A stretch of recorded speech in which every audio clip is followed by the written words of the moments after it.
So Springbank have just announced a new bottle. It's a limited edition bottle, it's called the Countdown Collection. And any new Springbank release can only mean one thing to a lot of people, and that's that they're about to get considerably richer because most Springbank bottles have been a license to print money. And in this video we're going to take a bit of a deep dive into the numbers and look at this Countdown Collection in particular. So before we look at this amazing Countdown Collection, let's just take a look at the 2022 release of the 30-year-old. Now, it was released last year in an edition of 1,400 bottles and people loved it. Why? Well, it was 30-year-old Springbank.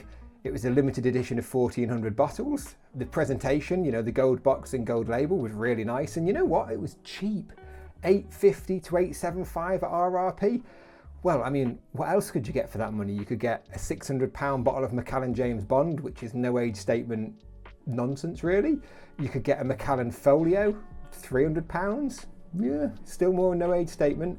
And yet, for $8.50 to $8.75, you could buy 30-year-old Springbank limited edition, beautifully released. Now, Springbank has always priced their bottles for the drinkers, which is a concept that I've never quite understood fully. They want to keep their price points accessible, but there's been a flaw in this plan, hasn't there? Because by keeping that price point accessible, let's say $8.65 we'll use for this video, $8.65 a bottle, there's been 134 auctions of the Springbank 30-year-old 2022 edition. The average hammer price has been £2,614.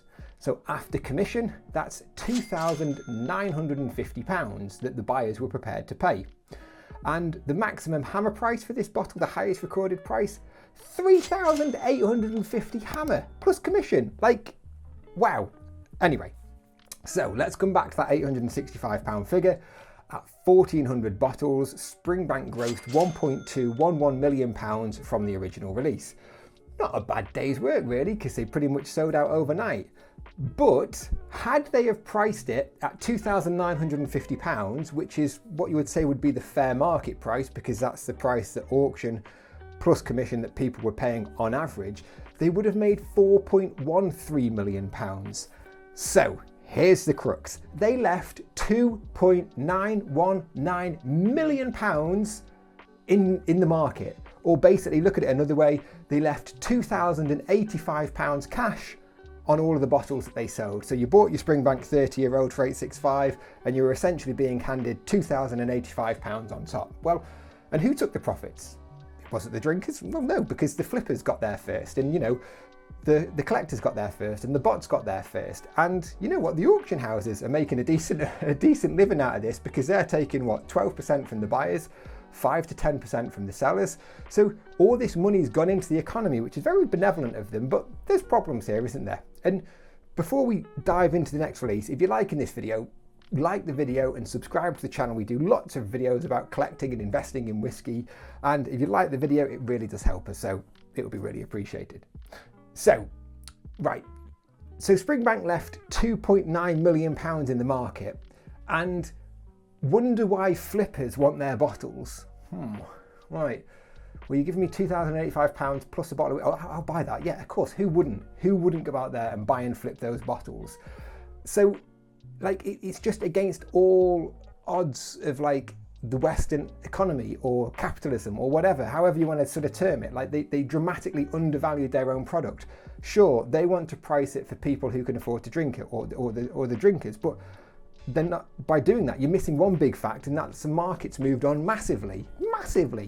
So anyway, Springbank have just released the Countdown Collection, and it's bloody amazing. It's to celebrate, it's sort of like leading up to their 200th year anniversary, and they're starting this with a 27-year-old limited edition. And it's a really nice limited edition. I think it's only in sort of like a 500 bottle limited edition. They're going to do, potentially, I'm guessing that they're going to do a different bottle each year to the anniversary, so that's all going to be really nice. There's a staff edition that's already come out. But guess what the price was of this bottle, people? It wasn't £865. They priced it for the ballot at £2,500.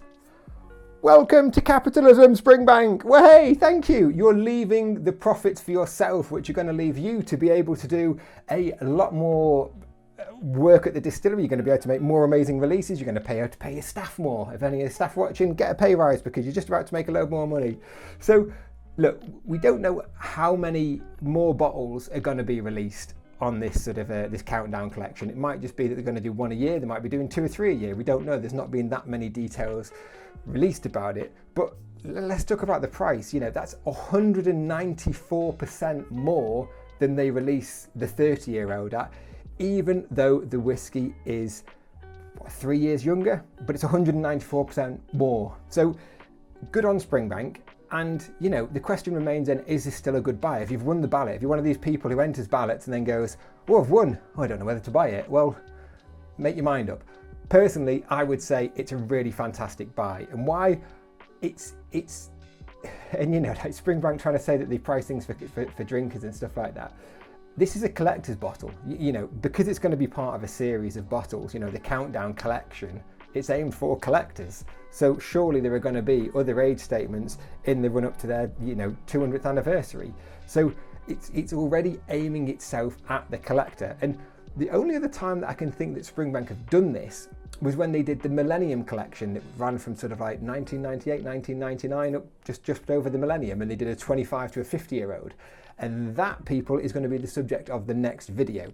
So how should we summarize this then? One, Springbank have caught up with the pricing, but we don't know whether this is a short-term thing just for this release or a long-term thing, as in, are they going to up the prices of all of their core range bottles and take a bit more of the profits for themselves, which will inevitably leave two consequences. Either flippers and people will be turned off Springbank, so the market for Springbank will settle down a bit, or it will push all the other bottles up. Because if a 27-year-old Springbank's now worth £2,500, well, blooming heck, what are the 21-year-olds worth? Are they good value? Boom, boom, boom, boom, boom. The prices go up and up and up.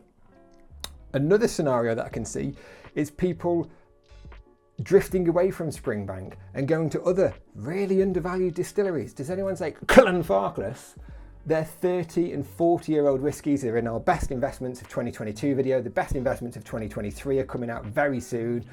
But you would naturally, you know, as a collector and investor, you're naturally going to gravitate towards the products that are similar to Springbank that could also go through a similar price transformation. And at the moment, Glenfarclas is the obvious contender to take that crown. So if you've liked this video, give it a thumbs up, make sure you subscribe. We've got loads more content coming, and we're always releasing shorts and reels too.